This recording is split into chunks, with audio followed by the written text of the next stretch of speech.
Olha que coisa interessante. A água vai para o rio. Você abre a água na sua casa, abre a torneira da pia. Saiu água, espero que saia. Saiu água. Para onde que essa água vai? Ah, ela vai para o esgoto. O esgoto vai para onde? Ah, o esgoto vai para o riacho. O riacho vai para onde? Vai para o rio. O rio vai para onde? O rio vai para o mar. Engraçado, a água vai para a água. Olha que coisa interessante. Semelhante atrai semelhante. Você acha que o dinheiro vai para quem? Para o pobre? Não, para quem tem dinheiro. Você acha que o amor vai para quem? Para quem tem ódio? Não, para quem tem amor. Amor vai para quem tem amor, o ódio vai para quem tem ódio, dinheiro vai para quem tem dinheiro. As coisas se atraem. A água vai para o rio vai para o mar, o dinheiro vai para o dinheiro, o ódio vai para o ódio, o amor vai para o amor, o sucesso vai para quem tem sucesso, o semelhante vai para o semelhante. Nós gostamos de pessoas iguais a gente. Pensa no seu melhor amigo, sua melhor amiga. Pensa. Eu não conheço quem é, mas você quer que eu descreva? Essa pessoa que você considera melhor amigo, tem mais ou menos a mesma idade sua. Você nunca viu um indivíduo de 80 anos que é como melhor amigo um garoto de 8. Não tem a mesma faixa etária, não tem nada a ver. Tem alguma coisa semelhante, é mais ou menos a mesma idade sua. A mesma, mais ou menos, mesmo padrão financeiro. É difícil você encontrar um indivíduo pobre que faz amizade com um indivíduo rico. Vamos para Paris? Ah, não posso ir para Paris. Não vai dar certo. Então, nós atraímos gente igual a gente. Se você não gosta do que você está atraindo, presta atenção no que você está emitindo, porque a vida é um eco. Se eu falar uma palavra aqui, essa palavra no eco vai ser repetida. Se eu não gosto do que eu estou escutando, aquilo que eu mesmo falei, eu que estou emitindo. Então, se eu não gosto das pessoas que estão chegando até a mim, é porque eu não gosto de mim mesmo. Porque eu estou emitindo coisa que vai atrair gente igual a mim. Deu para entender? Muito bem. O medo é sempre o problema. O amor é sempre a solução. Você vai mexer, o cara é agressivo. Por trás da agressão tem o medo. Ele é agressivo para se proteger. Ele é agressivo para se defender. A única saída para que a gente persista, vá buscar e, acima de tudo, não perca a vitalidade que a esperança carrega, é lembrar da frase estupenda de um filósofo norte-americano do início do século XIX, um homem chamado Ralph Waldo Emerson. Ralph Waldo Emerson, que em filosofia nós chamamos diretamente de Emerson. Ele tem uma expressão que é fortíssima.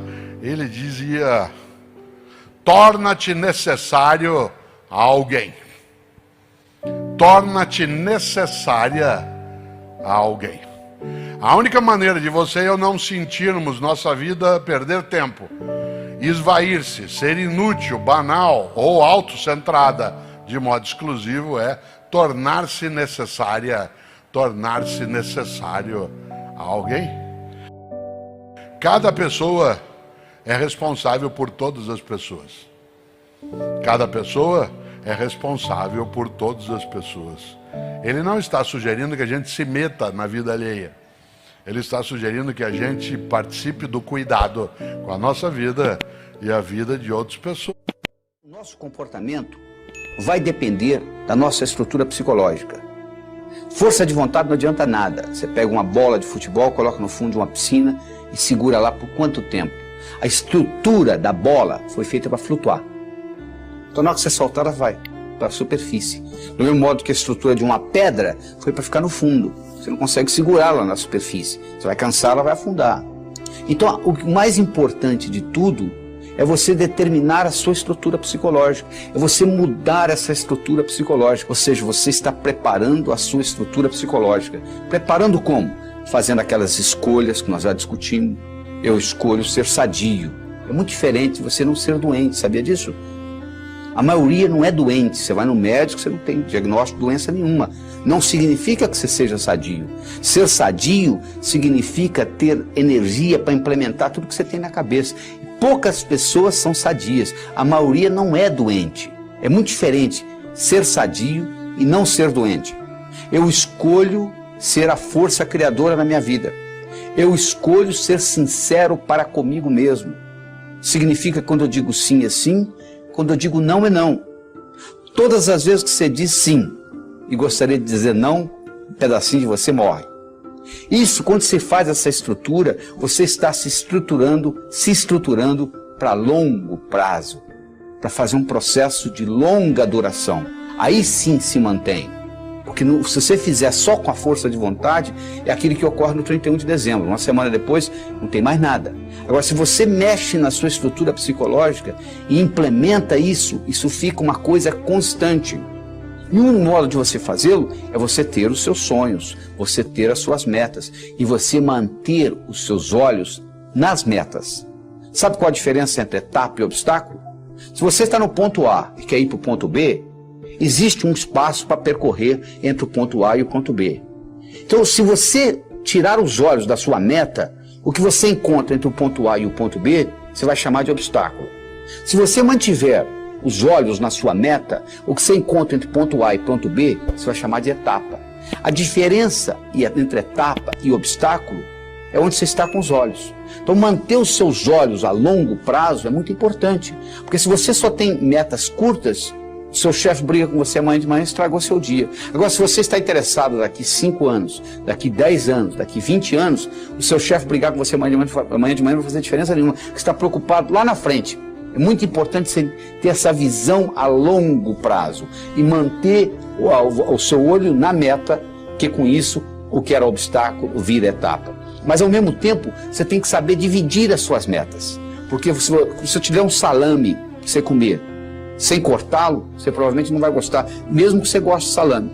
Mas se você for cortando fatia por fatia, e conversando e tomando uma cerveja, um refrigerante, você acaba comendo metade do salame sem sentir, não é verdade?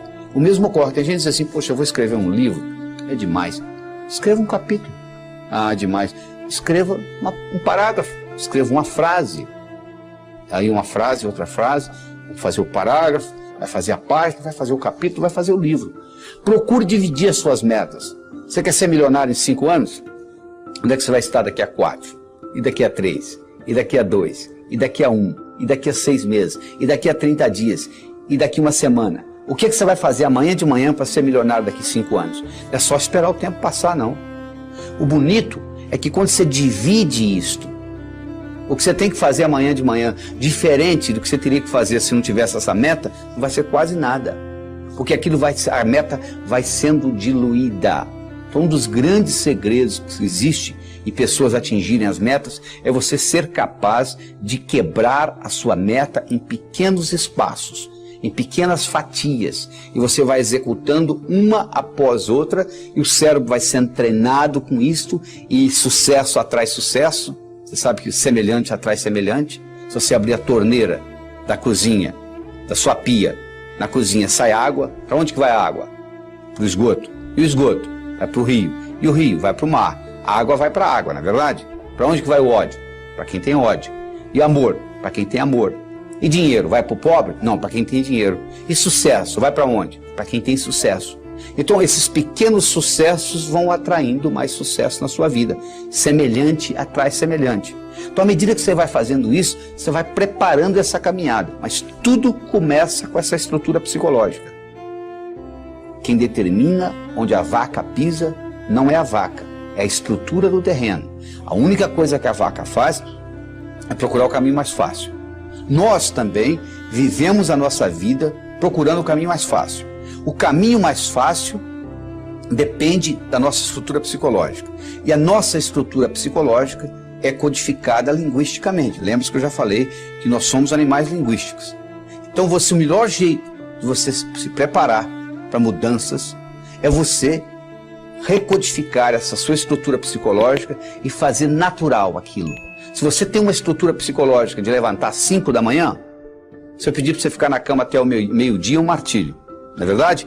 Se você tem uma estrutura psicológica de levantar ao meio-dia, Se eu pedir para você levantar às 5 da manhã, vai ser um martírio.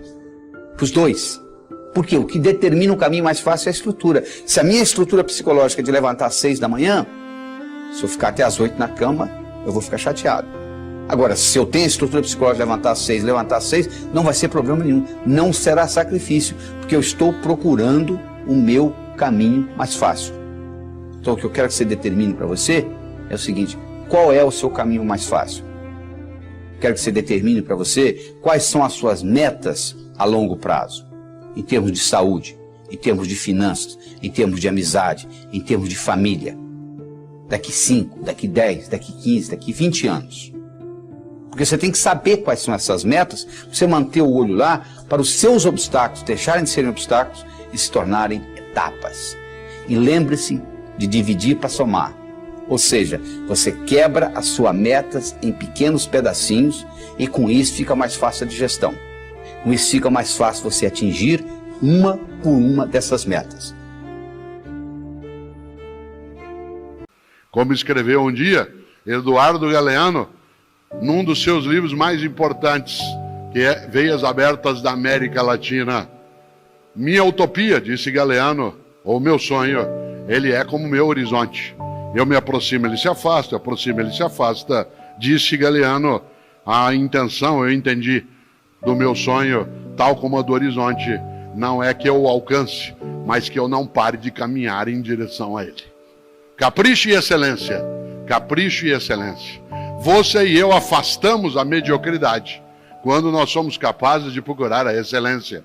E aqui vou contar uma coisa que você já sabia: excelência não é um lugar onde você chega. Excelência não é um lugar onde você chega. Excelência é um horizonte. Você se aproxima, ele se afasta. Você se aproxima, ele se afasta. Você se aproxima, ele se afasta. Tudo vale a pena se a alma não é pequena.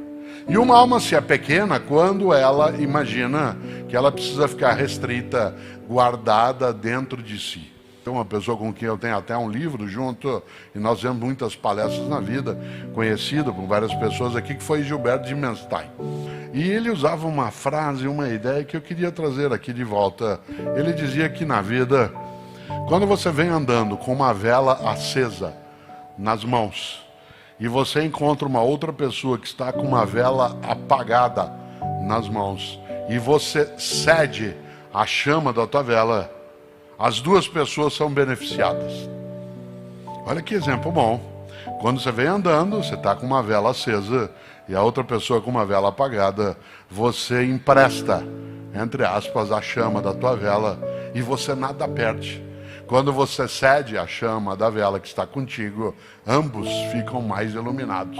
Afinal de contas, parte daquilo que é a partilha representa exatamente a nossa condição de nós iluminarmos mais a nossa trajetória. E uma das coisas é, juntas e juntos, sermos capazes do ainda dar.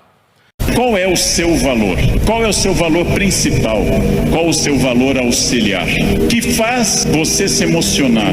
O que move seu coração? Quais as ideias que você tem? Em que você dorme pensando em quem? Estes são seus valores. Nós temos um isolamento enorme neste país e as pessoas quase todas estão fechadas sobre seus aparelhos, estão fechadas sobre aquilo que estão lendo e vendo, estão mais olhando suas telas do que outras pessoas. Há um individualismo enorme, crescente, há um individualismo que nos domina nesse momento, sem sombra de dúvida. E primeiro conselho que eu dou a vocês: olhem para o rosto das pessoas, olhem para o rosto dos clientes, olhem para o rosto de quem está comprando, porque o rosto humano é um livro poderoso que traduz tudo. O rosto humano lhe diz: eu estou adorando, eu estou detestando, eu estou entediado, eu estou entusiasmado. Comecem a olhar para o rosto, comecem a mandar menos emojis e emoticons pelo celular e comecem mais a olhar para o rosto humano, que traduz tudo que você precisa saber. Chego a sugerir ousadamente que vocês olhem para o rosto das pessoas da própria família, que conversem com maridos e mulheres. Olha a minha ousadia. Que olhem para essas pessoas, que vocês passem a avaliar valores, emoções, sentimentos, que vocês passem a pensar claramente em cada indivíduo único. Essa é uma das grandes chaves do sucesso. Eu tinha um erro, eu tinha um defeito como profissional, e eu vivia no compromisso seguinte, eu vivia no momento seguinte. Isso é um defeito. Vivam no momento que vocês estão. Ao entrarem para conversar alguém, ao tentar uma venda, ao ler um livro, ao namorar, ao conversar com seu filho, ao fazer qualquer coisa importante na sua vida, entre inteiramente naquilo. Não fique pensando o que vem depois. Faça daquela experiência única, e que a pessoa que está com você não entenda e não sinta, em hipótese alguma, que ela é um obstáculo ao seu horário, que ela é um obstáculo à sua realização. Entreguem-se a isso. Quais são os meus valores? De novo, parece uma pergunta estranha, mas é uma das perguntas mais importantes que nós temos. Qual é o seu valor? Qual é o seu valor principal? Qual o seu valor auxiliar? O que faz você se emocionar? O que move seu coração? O que impulsiona seu despertar? Quais as ideias que você tem mais fortes pela manhã? Em que você dorme pensando em quem?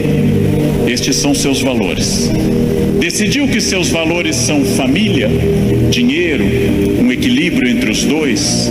Decidiu que seus valores são viagens, família, dinheiro, um equilíbrio entre os três? Perfeito. Definido o valor, procure este valor obsessivamente, sem cessar em nenhum momento.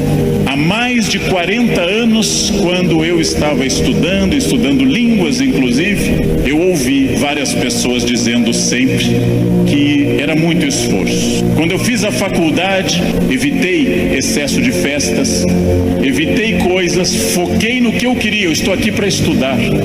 Eu estou aqui para estudar muito.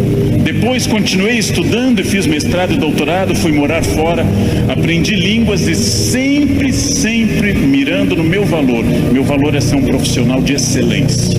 E não apenas excelência média, de grande excelência. Desde o início, eu mirei na ideia que eu quero ser Alexandre o Grande, não Alexandre o Médio, nem o Pequeno. Não quero ser médio, não quero ser a pessoa legalzinha. Por incrível que pareça, e até vaidoso que possa parecer a vocês, mas isso foi um lema de vida. Desde muito cedo eu disse, eu quero ser, se não o melhor, um dos melhores professores do Brasil. Um valor alto, vaidoso. Só que eu aprendi que mirando alto, às vezes a gente consegue um pouco menos. Se você mirar baixo, você consegue ainda menos. Mire alto. Não tente ser o melhor vendedor do condomínio, é muito pouco. Não tente ser a melhor pessoa da rua, é muito pouco. Mirem alto e busquem isso. Eu quero ser o melhor vendedor do Brasil. Simplesmente isso. Se alguém acha que não pode, ache os instrumentos para poder. E aí um outro conselho importante. Querem saber quando está dando certo? Querem saber quando o projeto de vida de vocês acertou no valor? São aqueles semi-amigos. Semi-amigo é o inimigo que lhe abraça. Eu não controlo tudo, mas aquilo que eu controlo, e é bastante, eu sou sócio majoritário da minha existência, e para isso eu preciso de equilíbrio. Equilíbrio é fácil perceber quando está faltando. Se vocês não trabalharem, perderão a família. Se vocês só trabalharem, perderão a família também. Equilíbrio é um diálogo constante. Estou cuidando do meu corpo é funcional, o corpo tem que ser funcional. Eu tenho que sair do sofá sem auxílio de muitas pessoas. Eu tenho que ser capaz de subir uma escada sem tenda de oxigênio. O corpo tem que ser funcional até a idade que ele é funcional. Ou seja, equilíbrio é aquilo que nós estamos em plena crise, só que há pessoas neste ano de crise que perderam, outras se mantiveram e outras prosperaram. Então não é a crise que faz diferença, é a sua reação diante dela.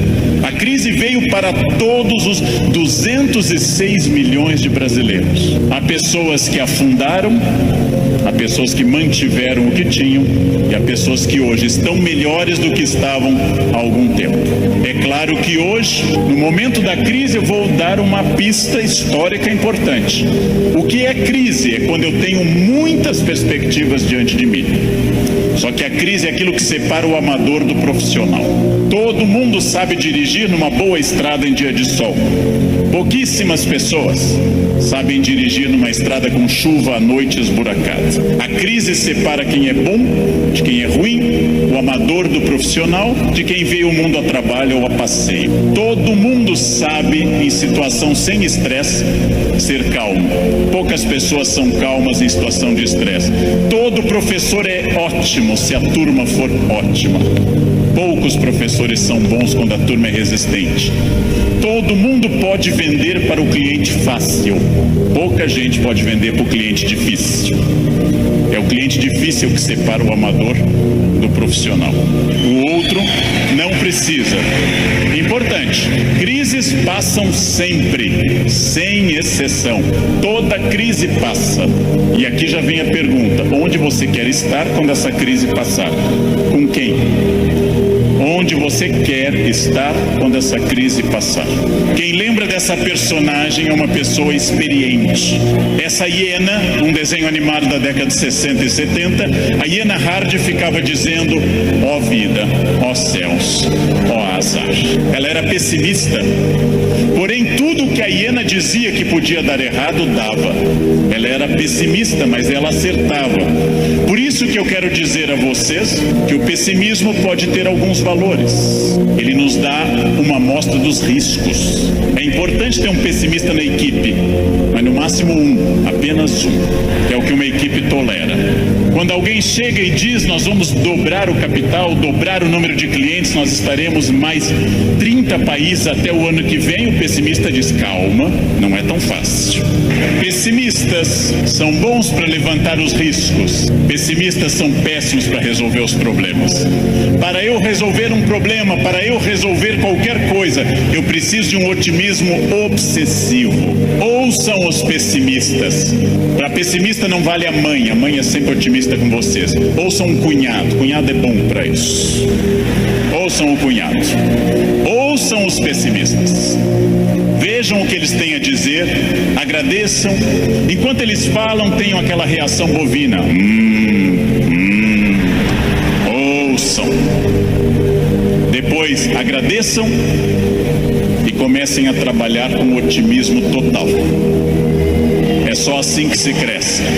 É só assim que se consegue alguma coisa. Quem tiver mais método, quem for mais otimista, quem for mais metódico, não sabe o que vai enfrentar, mas estará melhor do que quem não fizer isso. Pergunta óbvia: onde você quer estar o ano que vem? Eu não sei o ano que vem. O futuro é sempre nebuloso. Se vocês pensarem em futuro como estratégia, entenderão que sim, o futuro é absolutamente imprevisível. Mas quanto mais estratégia eu tiver, mais eu vou controlar. A chuva vai vir para todos. Quem souber nadar melhor vai sobreviver. Esse é um dado óbvio. Bem, mas eu erro bastante. Eu, Leandro, sou hoje melhor professor porque já errei bastante. Eu, Leandro, erro. Errar é humano. Significa que todos que estão aqui, com exceção dos mentirosos, já erraram. Só os mentirosos nunca erraram porque são mentirosos e dizem que nunca erraram. Faz uma coisa que eu treino há mais de 50 anos diariamente. Eu treino andar. Faz mais de 50 anos que eu treino diariamente e eu tropeço. Erro é um recado enviado para dizer que você pode mudar de estratégia, tem que aprender, tem que ter cuidado. Erro é fundamental. Errou, não conseguiu, não atingiu meta, falhou, ótimo. Se você aprender, você será melhor. Senão será só um chorão. Aprenda com o erro. Erro lhe tira da zona de conforto. O que é a zona de conforto? É aquilo que me deixa satisfeito, feliz. Zona de conforto é aquilo que estraga o meu desafio.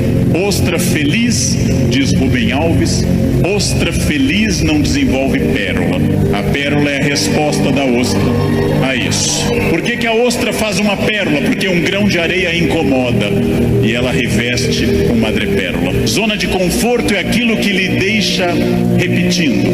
O que acontece? acontece com a zona de conforto? Eu passo a não querer fazer mais coisas certas nem com entusiasmo. Eu passo a achar que está bom estar no aquário lotado porque é conhecido. E eu não busco um aquário mais desafiador e maior. Tudo o que te agrada te engana. Tudo o que te seduz e te deixa confortável te conduz à mediocridade. Quanto mais você tiver desafios, mais você vai responder a esses desafios. Zona de conforto é muito curiosa, porque ela significa o fim da luta. Saiam da zona de conforto. Pensem seriamente que tudo está em mudança, tudo está envelhecendo, tudo está passando, tudo aquilo que não está se expandindo está encolhendo, tudo aquilo que não está melhorando está piorando. Isso é a realidade do mundo. Se você não mudar o seu negócio, alguém mais jovem e mais dinâmico vai mudar. Nesse momento, alguém está tendo uma ideia de vendas melhor que a sua. Isto significa que quem se dedica a ser um profissional precisa permanentemente levar em conta essa frase: mudar é difícil, me ensinaram os norte-americanos. Mudar é difícil, não mudar é fatal.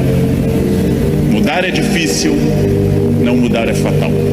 Tem duas opções: enfrentar a mudança, enfrentar o desafio e pensar: esse ano eu consegui isso, que bom, e agora? Ah, mas eu já falo inglês. Ótimo. Qual o passo seguinte? Eu já consegui a minha casa, perfeito. Era esse o seu objetivo material? Qual é o passo seguinte nos outros objetivos? Não mudar é fatal.